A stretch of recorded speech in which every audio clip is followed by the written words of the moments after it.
بسم اللہ الرحمن الرحیم۔ شروع اللہ کا نام لے کر جو بڑا مہربان نہایت رحم والا ہے۔ کسی کامل ولی کے بارے میں مشہور تھا کہ وہ کسی بھی پتھر کو ہاتھ لگاتا تو وہ سونے کا بنا دیتا تھا۔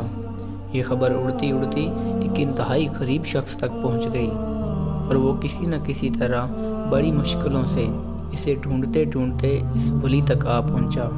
بابا جی اس وقت کسی پہاڑ پر چہل قدمی کر رہے تھے تو انہیں اپنے پیچھے کسی کے پیروں کی آواز آئی۔ وہ مڑے تو سامنے وہ ضرورت مند کھڑا تھا۔ اس نے بابا جی کے پاؤں پکڑ لیے اور اپنی غربت کا رونا شروع کر دیا۔ بابا جی نے ہنس کر پوچھا، میں تمہاری کیا مدد کر سکتا ہوں؟ ضرورت مند نے ایک پتھر اٹھایا اور بابا جی کو پکڑا کر بولا، آپ اسے سونے کا بنا دیں، یہ میرے لیے کافی ہوگا۔ بابا جی نے اس پتھر کو اپنی انگلی سے چھوا تو وہ پتھر آنن فانن سونے کے پتھر میں تبدیل ہو گیا۔ ضرورت مند نے بابا جی کا شکریہ ادا کیا اور پھر واپس چل پڑا۔ بابا جی نے دوبارہ چہل قدمی شروع کر دی۔ تھوڑی دیر بعد انہیں محسوس ہوا کہ اب بھی ان کے پیچھے کوئی شخص چل رہا ہے۔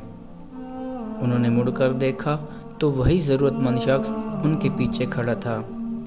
بابا جی نے حیرت سے پوچھا، اب کیا مسئلہ ہے؟ وہ بولا، حضور میرے لیے سونے کا پتھر کافی ہے، مگر میرے بعد میرے بچوں کا کیا بنے گا؟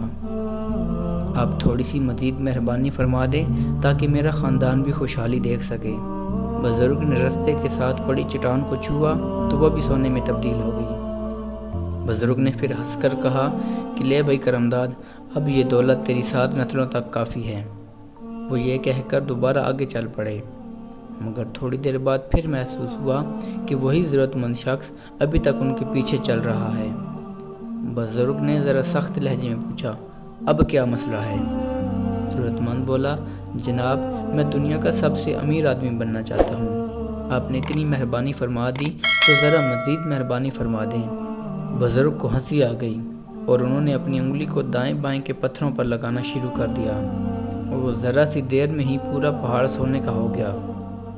بزرگ نے کہہ کر لگایا کہ لو بیٹا، اب تم دنیا کے امیر ترین آدمی بن جاؤ گے، اتنا سونا کسی کے پاس بھی نہیں جتنا اب تمہارے پاس ہے۔ وہ بزرگ اتنا کہہ کر آگے چل دیے، مگر تھوڑی دیر بعد پھر انہیں اپنے پیچھے قدموں کی چاپ سنائی دینے لگی۔ انہیں شدید غصہ آ گیا اور وہ واپس مڑے اور دیکھا تو وہی ضرورت مند شخص ایک بار پھر دانت نکال کر ان کی طرف دیکھ رہا تھا۔ بزرگ نے پوچھا، اب تمہیں کیا چاہیے؟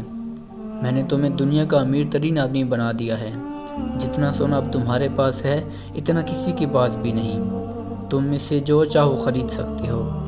تو وہ ضرورت مند ہنستے ہوئے بزرگ کی انگلی کی طرف اشارہ کرتے ہوئے کہنے لگا کہ جناب آپ کی یہ انگلی چاہیے تاکہ میں جب چاہوں جتنا چاہوں اپنے لیے سونا بنا سکوں۔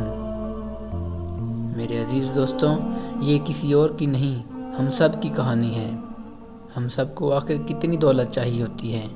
اگر اللہ نے ہمیں 3 وقت کا کھانا، رہنے کو گھر اور اوڑھنے کو اچھا لباس دیا ہوا ہے تو مزید دولت ہی کیوں چاہیے؟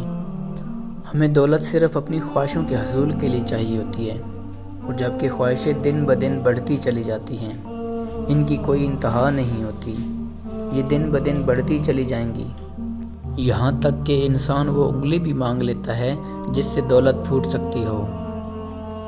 لیکن سوال یہ ہے کہ کیا انگلی کے حصول کے بعد بھی خواہش رک جائے گی؟